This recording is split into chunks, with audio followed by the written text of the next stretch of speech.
Hello and welcome, a very warm welcome to the Green Bean.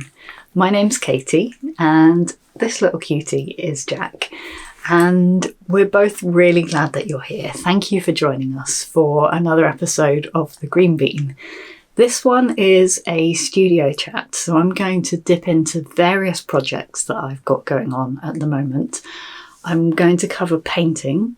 I've started work on the front cover designs for the 2 new knitting patterns that I'm working on, and I'm really enjoying the process of getting stuck into those paintings. So I'm going to share the start of that process with you. I'm also obviously knitting on the samples for that pattern release as well, so there's going to be some knitting in this episode, and I'll give you a catch up on what I've been spinning as well. But before we dive into the creative part of the episode, let's head out onto Dartmoor for a walk with me and Jack. Thank you for being here, and I hope you enjoy the episode.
If you've been watching my videos for a long time, you will probably know that I get very nervous about announcing that I'm bringing a new thing out into the world. This is because I have struggled with my creativity in the past. Specifically, I've struggled with creative burnout, or, on a less dramatic scale, I've struggled with setting unreasonable expectations for myself and then not being able to meet them through circumstance, either internal or external. And I get very anxious about saying I'm going to launch a thing or publish a thing or share a thing and then not being able to do it. So for me to sit here and tell you that I'm working on a new pattern release that's coming soon is frankly terrifying, because I'm very afraid that illness or some kind of other inconvenience, like, I don't know, maybe my house move coming together, that's probably going to happen and clash with the product launch, isn't it? I'm just nervous about it. But nonetheless, I've been working away diligently on this product and pattern release for so many months, and it is sort of starting to come together. So I now feel safe somewhat to be sharing it with you. You can see finally I've got some new paintings up behind me. I've actually scanned and sent all of those items to print. I've got an exciting range of stickers and washi tapes coming, which I'm really can't wait to share with you. So whether or not the knitting patterns come together, there are actually going to be new things based on the paintings I've done, if nothing else. My focus now is on bringing those knitting patterns together, and if you watched recent episodes you will know that I'm working on a pair of socks and a hat to complement my fairy ring cardigan that I published last autumn. And just like I did last year, I really want to offer these patterns as beautiful printed booklets. I love printed materials. I've always loved books and wanted to make books, so it only seems natural for me when thinking about putting a knitting pattern out into the world that I want it to have beautiful illustrations both inside and out, and the pieces I'm working on at the moment are going to be the front covers. So there are two booklets this time, one separate booklet for the socks and for the hat, and I wanted them to have cover designs that were recognisably related to the cover design from last year, but not so similar that it would be difficult to tell them apart. It's really important when you're running a shop and selling things, particularly online, but also face-to-face, that people can tell what your items are, and I needed them to express at a glance, oh, this one's the cardigan pattern, this one's the hat pattern, this one's the sock pattern. Otherwise people are just going to be confused. So I started with some really rough sketches. I don't spend a lot of time on my sketches. I'm not really interested at this stage in making a good drawing. It's not for anybody other than me. It's just a way of processing my ideas, getting thoughts out of my head and onto paper to see if they work. And for both concepts, for the socks and for the hat pattern, I tried a few different ideas and compositions before settling on, well, I was going to say settling on one. I've actually settled on two designs for each that I'm going to work up, because each booklet will need a front cover and a back cover. So I don't have to decide yet which one is going to be the front and which one's going to be the back, which is great because I'm really indecisive. But I will take the time to do all four paintings and none of them will go to waste, because the one I choose not to be the front cover will get to be the back cover, if that makes any sense at all. So once I've settled on the concept that I'm going to take forward, it's time to transfer that sketch onto actual paper that I'm going to paint on. And as always, I'm using my favourite Saunders Waterford hot pressed watercolour paper. Hot pressed simply means that it's got a really nice smooth surface rather than a rough and bumpy surface that you sometimes get with watercolour paper. So I'm just penciling out the area that I'm going to paint in. I'm actually working at a slightly larger scale than these booklets will be printed. I always find that to be helpful. It just gives me a little bit more space to play, and it means that when it's shrunk down a little bit, things look a little bit more finely detailed. It's just something that I like to do if I have enough paper. If the paper is the wrong size, then I will just work at the same size I'm going to print.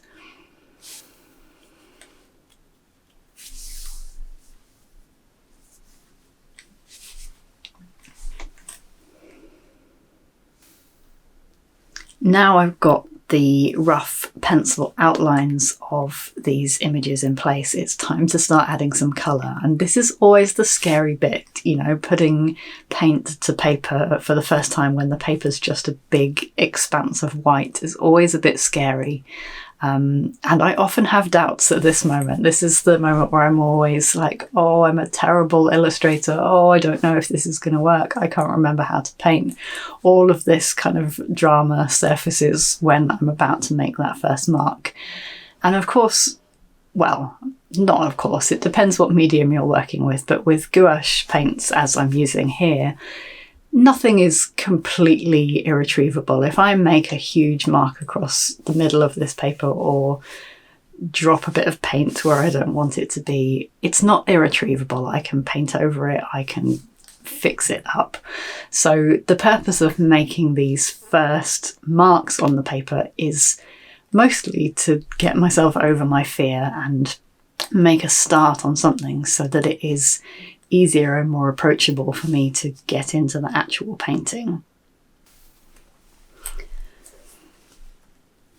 And I'm definitely not going to show you the whole process of the painting in these episodes because I'm going to spend a couple of weeks, maybe even more, on these pieces.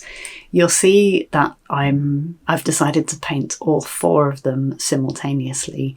That's simply because it makes it easier for me when I'm mixing specific colours. I want to use the same colours across all 4 pieces, so it makes sense to paint them all at the same time so I don't have to try and remix and exactly match the colours that I've mixed previously. So like I say, I'm going to spend a good few weeks on these pieces, and I don't know what you imagine when I say I'm going to spend a few weeks on a piece, but I don't mean like 8 hours a day full-time work. I like to walk away from my pieces and come back to them. This is one of the reasons why I indulge in many different creative projects and practices all at once, is because all of them need space and time away as much as they need dedicated focus. In the case of my painting, it's practical. I need to wait for layers of paint to dry before I can start working on the next layer. But it's also part of my creative process. I need to step away and think about how I'm going to resolve something before I dive back in and continue working on it. So you will definitely see these paintings again in another episode soon as I work into the details and bring them more towards looking like actual paintings rather than just pieces of paper where I've splashed some colours around.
when it comes to knitting, I've been working pretty faithfully on my fairy ring sock sample. As I said when you last saw it, this is actually a second sock. The first sock and the hat sample are still with my pattern writer and tech editor, so I can't show them to you yet, but they will be back with me for photography soon. So we're getting really close to this project coming together. I've made significant progress on this sock since you last saw it. I think I'd just begun the colour work, and now I've knitted the leg, I've done the heel flap and the heel turn, and I'm now starting the gusset decreases. And I love this point. This is the point where it feels like, oh, it's all downhill from here, and it starts to actually look like a sock.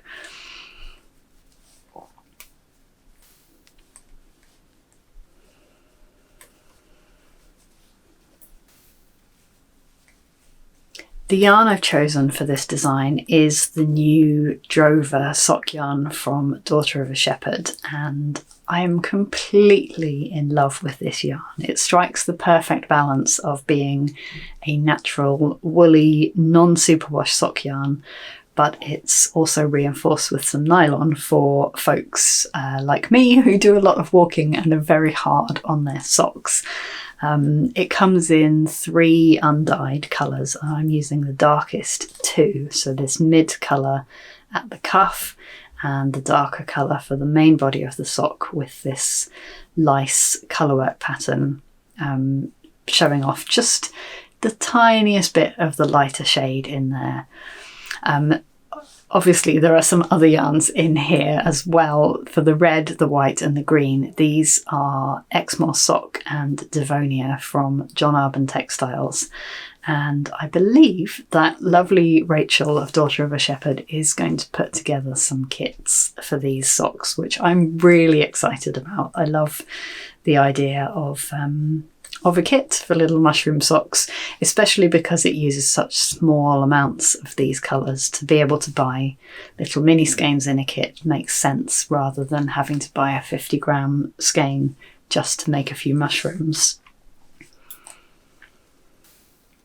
I'm really pleased with how this design is coming together, and I'll be completely honest and say that the idea has been in my head for an entire year. I had the idea for the socks and the hat at the same time as I had the idea for the original cardigan design. It just wasn't humanly possible to deliver all 3 of them at the same time, so it's really nice to feel like I'm completing a project that I actually started last year, and bringing the rest of these designs out into the world.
It's been a while since I spoke to you about spinning, and I think the last time I did, I was deciding between 2 bundles of fibre from John Arbon Textiles for my first garment spin. And after much toing and froing, and many of you weighing in the comments, thank you so much, I made a final decision and I chose Barn Owl, which was the darker fibre, the kind of orangey brown colour that I have slightly less of. And I erred towards that because it felt a little bit less intimidating as my first garment spin. At this point, I've not spun more than 100 grams of the same thing, and even that starts to feel a little bit boring towards the end.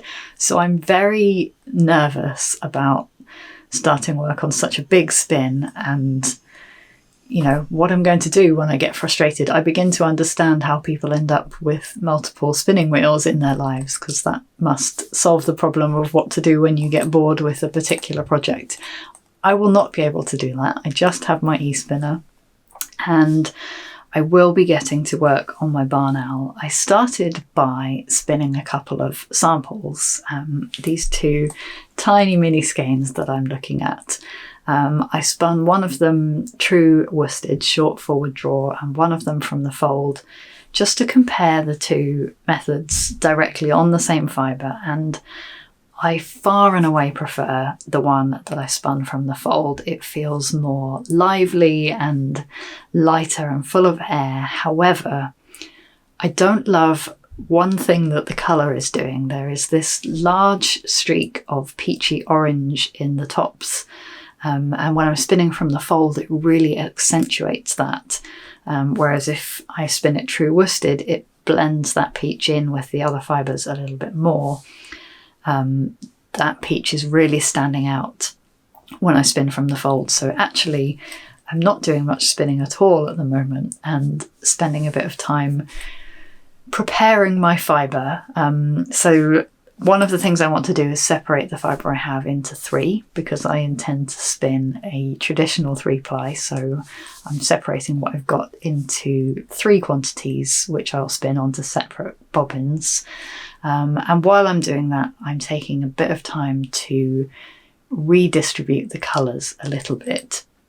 I did think about running it through the drum carder. I have access to a drum carder, but I thought that would blend the colours too much. I don't want it to be one single flat colour. I really love the character of the different shades in here, but I just want to tone down that peachy streak a little bit. So I'm pulling that out of the tops, separating it down and spreading it out a little bit through the fibre. It's a slightly tedious process, but then, I spin and knit my own yarn, so it's already a tedious process. What's adding another tedious step into the process? I'm trying to just embrace it and see it as another process of adding love and dedication into this project rather than wishing that the whole thing was over. I'm trying to focus on, this is an act of making something for myself, taking the time and really making this project become exactly the garment that I want it to be.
Thank you so much for joining us for another episode of The Green Bean. I've got a very content and sleepy doggy in my arms. He's clearly enjoyed this episode, and I'm really glad that you've been here to share it with us as well. If you would like to hear more from me in between times and contribute financially to the making of these videos, please consider becoming a patron. I offer early access to the videos as well as access without adverts, extra episodes and discounts in my shop in exchange for financial support. I wouldn't be able to do it without the support of folks over on Patreon. So if you are one of my lovely supporters, huge thanks to you. And please consider joining us over there if you enjoy my videos and you feel able to contribute. I would be most grateful to see you there. That's all for this episode. Thanks for joining us again, and I look forward to seeing you next time. Take care. Bye bye.